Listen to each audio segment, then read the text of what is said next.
World-conquering dominance, league-destroying decisions. We have so much in today's show. It's like I'm making a fresh kabapi for you. Kabapi! That's our panel. Let's go around the horn. Kabapi, kabapi, kabapi. First you take the meat, then you take the cottage cheese. Did you guys see Zion's waddle, by the way? We're one summer league game in, and he's waddling like that. We'll get to that in a second. USA World Champions. Start with the game, end the cup, and then we'll get to what's next. But words used to describe this team over the last month. Dominance, arrogance, unconquerable, unapologetic, reactive, overreactive, entitled, yada, yada, yada, lobster bisque. Frank Isola, I turn to you. What words are you using today now that they are titled back-to-back champions? Yeah, I think it's all those words, but the one that sticks out the most is dominant. I was lucky enough to be in Frankfurt 8 years ago when they lost to Japan on penalty kicks. They dominated Japan in that match, ended up losing. They have not lost a World Cup match since then. And look at the competition here, beating France in Paris, England, the best up-and-coming team. Then, of course, in the final, the Netherlands overmatched, and they proved that they were the best team. Dominant. Kevin Blackstone, one word. Indomitable. And I'll say that just because of the fact that they beat the field 26-3. 26-3. Even take out the 13-0 opener against Thailand, that laugher, and everyone else gets 2 goals on them. I mean, that's absolutely amazing. And you know what? The other interesting thing about this team is we talked before this tournament started about whether or not this team had so much talent on it that Jill Ellis would have a difficult time figuring out who to keep on the pitch. She didn't have that problem at all. Right. Dominant and indomitable. We might need a thesaurus here. Tim Kalishaw, you are our resident thesaurus. Absolutely. Let's go with ruthless. It started with that 13-0 game that KB addressed. The world teams thought they were gaining on them. The Americans said not so fast. This team is deeper than ever. The new goalkeeper was not a problem replacing Hope Solo. They were so dominant yesterday. Netherlands looked like they knew 10 minutes in, we're never going to score. We're just going to try to do everything we can to keep them from scoring. Let's drill down on ruthless, though, okay? The ruthlessness of that first game against Thailand and some of the games after that, that started storylines where this team was called arrogant. Frank, this panel called them arrogant, I believe, at times. Frank, I'm not putting words in your mouth. Please go ahead. No, I still don't like what they did at 10, 11, 12, 13. We're still talking about that. Celebrations were fine. They weren't. You're the one who brought it up. I didn't mind what they were doing. Now they used their platform, I think, in a good way. Sometimes I think it was a little over the top. Megan Rapinoe complaining that the women's game isn't going to stand alone and that they're going to play the Gold Cup and the Copa America on the same day. I don't think people in Peru, Brazil, or Mexico care about the Women's World Cup. They care about their teams. To me, yesterday was a celebration about soccer, and the number one story was the U.S. women winning the World Cup. Mina Kimes, just shaking your head no, please. I disagree. I think Megan Rapinoe made a great point. Look, my word, Tony, is fearless. They were not afraid of the competition. They were not afraid of the haters who they stunted all over. And they were not afraid of making this tournament about something bigger than themselves. They carried the mantle of gender inequality from the beginning. They didn't shy away from that conversation and followed them to Lyon. You heard the chants, equal pay in the stands after they won. That was so. Well, that's part of the more. Let's talk about the more now. What happens now after this championship? We talked about it in '99 after the Brandi Chastain. What would happen to women's soccer and women's sports in this country? Well, maybe this is similar. Ratings on Fox, 20% higher in this country than the men's World Cup final last year. Mouths where those eyeballs were, as Mina just pointed out, equal pay chants in the stadium during the trophy celebration. Money where those mouths and eyeballs are. Budweiser immediately naming itself official supporter of the National Women's League. Mina, what happens now? Hopefully they get paid. Okay, winning a single game isn't why they deserve equal pay, but it sure drives home the importance of the issue. And we can talk about revenue. The U.S. women out-earned men in recent years. If you expand it, the men out-earned them. And you can really make the numbers make whichever side of the argument you want. But it's not about the numbers, Tony. It's about doing what's right. It's about recognizing the worth of these women and sending a message about the priorities of U.S. soccer. They absolutely deserve equal pay. Isola? This is a big chance for them to build the domestic league. Budweiser's a sponsor. ESPN's going to televise games. But here's the question. Well, the month-long tournament where everyone's rooting for the USA to beat France and to beat England and the Netherlands, well, will people feel the same way about Sky Blue playing the Houston Dash in the Women's League? I hope that it works, but if I tend to doubt sometimes that they'll get a big carryover from something like this. Let me ask you this, Frank, since you brought it up. There's a victory tour, an awesome thing. If you can get 60,000 in the Rose Bowl, you do it. I saw the date. It's August 3rd against Ireland, and that's a date where the league has games. And now you're going to tell me half the league is going to be off the field for those games. How do you do this without ransacking your professional league? No, it's going to be really difficult, and you can't blame the women for wanting to play at the Rose Bowl because there's going to be more money involved playing in a big exhibition game like that. U.S. Soccer needs to get on the same page with the domestic league, like they do in every other league around the world. Kevin Blackistone.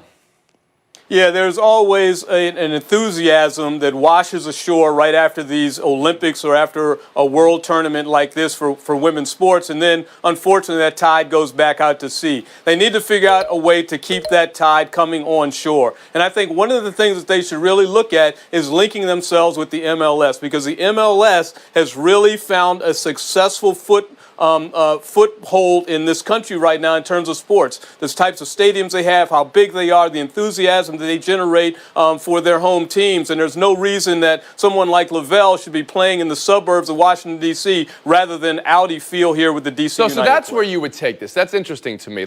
Tim, you can address that if you want. But also, I want to ask, is this inexorably linked to the men's team? Fans are watching a national and an international World Cup champion, and then they're watching the Gold Cup and the men's team play a very spirited game last night and a loss, but they're watching one team win and another team lose. I think they always compare. I think there's always going to be questions about why the women are so wildly successful and the men seem to be lagging so far behind. I like KB's idea about linking the teams and the leagues. We've been through this until the NHL stopped going to the Olympics. We do this every 4 years. Oh, did you see that rating for USA Canada? 3 times as big as a Stanley Cup. Now that's going to carry over the NHL. It doesn't work that way. It doesn't work that way at all. It's a real challenge to get people to watch those. When you're talking about the pursuit of equal pay, or for equity is another word you can use, right? The potential to have more pay.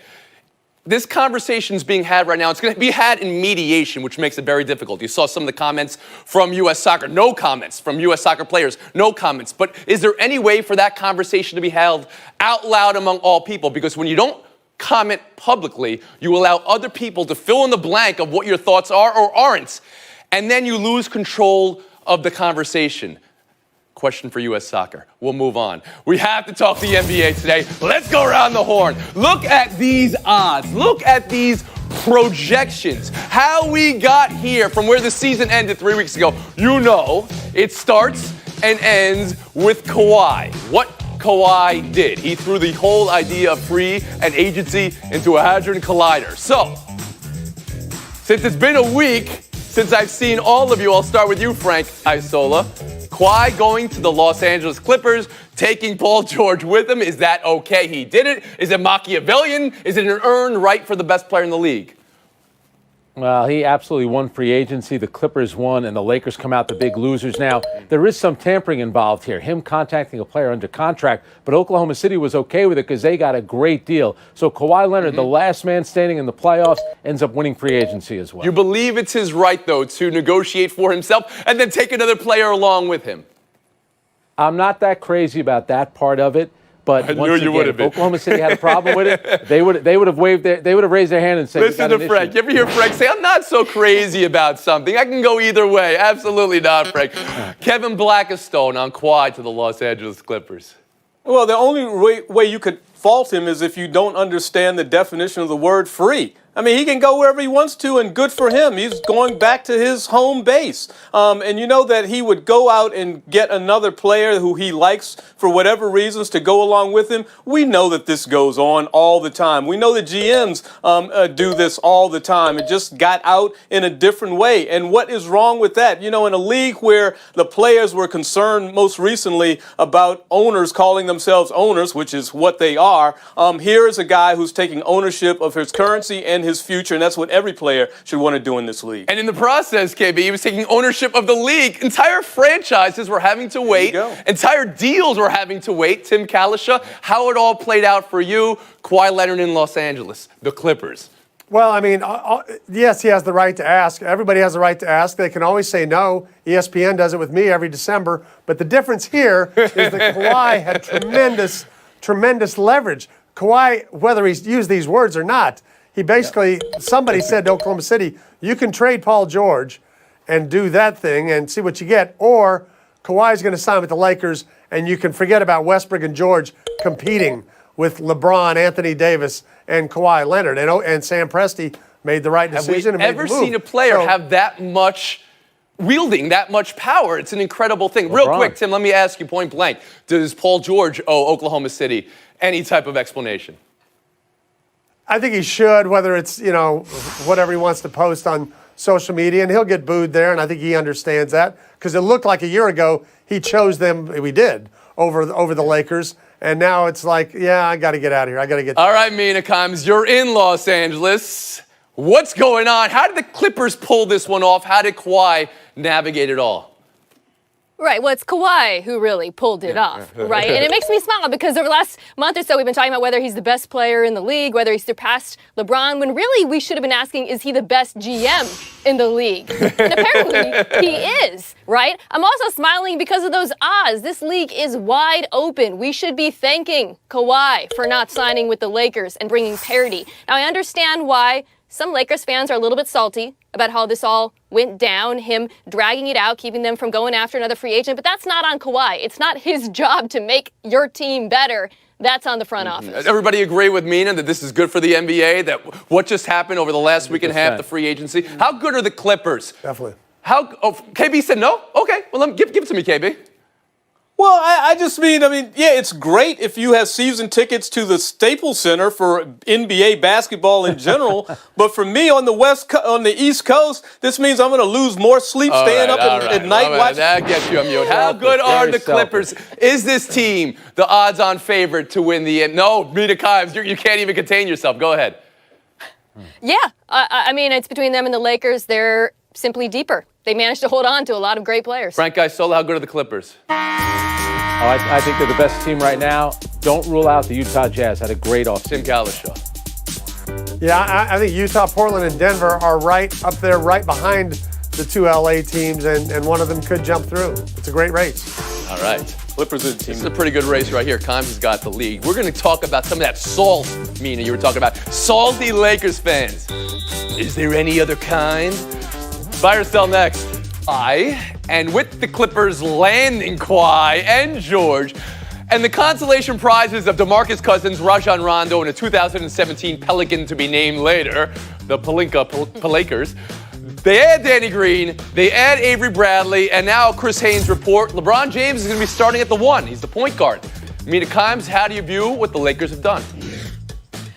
Well, I guess you got to play point guard when you don't have point guards. I'm not sure if he can do it the entire season, but we'll see. I actually really like this roster, Tony. I know everyone's upset about missing out on Kawhi here, but finally, they are surrounding LeBron James with shooters. This time last year, they only had one player, Josh Hart, who shot over 37% from 3. Now, with Avery Bradley, they've got 5. That's a good depth chart. You're bullish on these really Lakers, okay? Tim Kalishaw, how about you?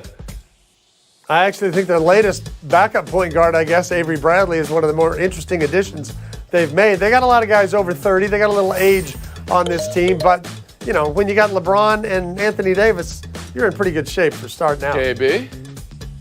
And, the one reason I like the Clippers is because they have 3 frontline defensive players. You add Avery Bradley. That's a guy who's been on all defensive teams in the NBA before.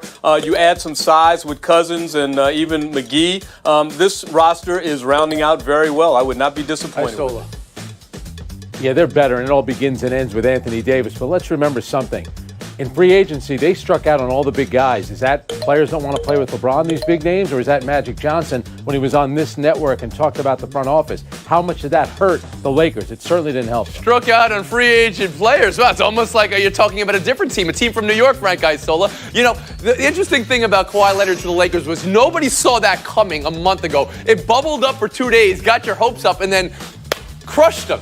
Speaking of crushed hopes, Nick, the Knicks, that should be their slogan, Frank. What's your takeaway? How should Knicks fans feel today? Well, Well, apparently they didn't want either guy, Kevin Durant or Kawhi Leonard. That's what we're doing now. No, they struck out big time. When you trade Kristaps Porzingis, you're not trading him hoping to get Julius Randle, Wayne Ellington, Alfred Payton. You're looking at a home run. They did not do that. They hit like a bloop single in free agency. We'll move on. Buy or sell too. Zion sitting for the rest of the summer league. Let me look at the eyebrows. Any eyebrows raised here? Let me see here. Tim, your first impression of an NBA Zion, and whether you think the Pelicans are being too cautious, just cautious enough. The first impression wasn't great, but now keep in mind, this is Summer League. 2 years ago, we thought Lonzo Ball and Dennis Smith Jr. were about to set the NBA on fire based on what they did in the Summer League, and that didn't really happen. He's not a great three-point shooter at the college level, and now he's got to go further out, and he's got to develop that. I mean, he's got issues, but they're not issues you wouldn't want to deal with. I don't know about this. Baller's ball, and he should be out there. I'm not buying this at all. He looked fine when I saw him out there in the summer league. And I'll also say something else. What is David Griffin doing talking about his conditioning? Are you kidding me? This early? Why would you throw a number 1 draft pick, the new face of the NBA, under the bus like that by questioning what kind of shape he's in at this point in the This has been a very real conversation coming out of Summer League. Everybody's talking about conditioning and nutritionists and who's eating chili fries and who's not eating chili fries. Frank Isola, how about you? Kevin, you cracked me up. Baller's ball. This is the league of load management, and we're already seeing it now in Summer League. The weight has to concern you. I mean, he's had 3 months off. Why isn't he in better shape to start Summer League? I think David Griffin, though, last year, if you remember, Trae Young, possession by possession, he was being judged. The same thing was going to happen to Zion. His knee's bothering him. Pull him out. I don't have a problem. Load managers manage loads, right, Frank? Okay, Mina Kimes, how about you? That's right. Well, I remember this time last year, another player, there were rumors that he wasn't in the best shape, he had conditioning problems. That was Luka Doncic. Things worked out okay for him. Zion will get in shape. Granted, I would love to see him out there snatching souls, RIP Kevin Knox, who actually had a really good game, but they're right to play it safe with him. Yeah, he snatched the ball away from Knox. That was a great highlight. Knox great. blocked him twice, I believe, right? Twice? Yeah, Knox blocked him twice. Yes. Busted threes in He his was face. good. All right, I love breaking down who needs to get in better shape. I love when sports writers turn that column on themselves. I mean, I'm just putting it out there, you know? I'm hearing people talk about, oh, Ja Morant was eating chili fries at a game. All right, yeah? What are you eating? What are you eating over there? Zion's the number 1 pick in the draft. He does waddle, though. And he's Am I 19. crazy? He does waddle a little bit when he walks. I mean, it's a nice, it's a nice walk. I mean, it looks like a little bit of a strut, but it makes you wonder, is okay. Kalisha Blackistone, you can waddle your way over to a showdown amongst yourselves. Mina Kimes, Frank Isola. 2-2 next.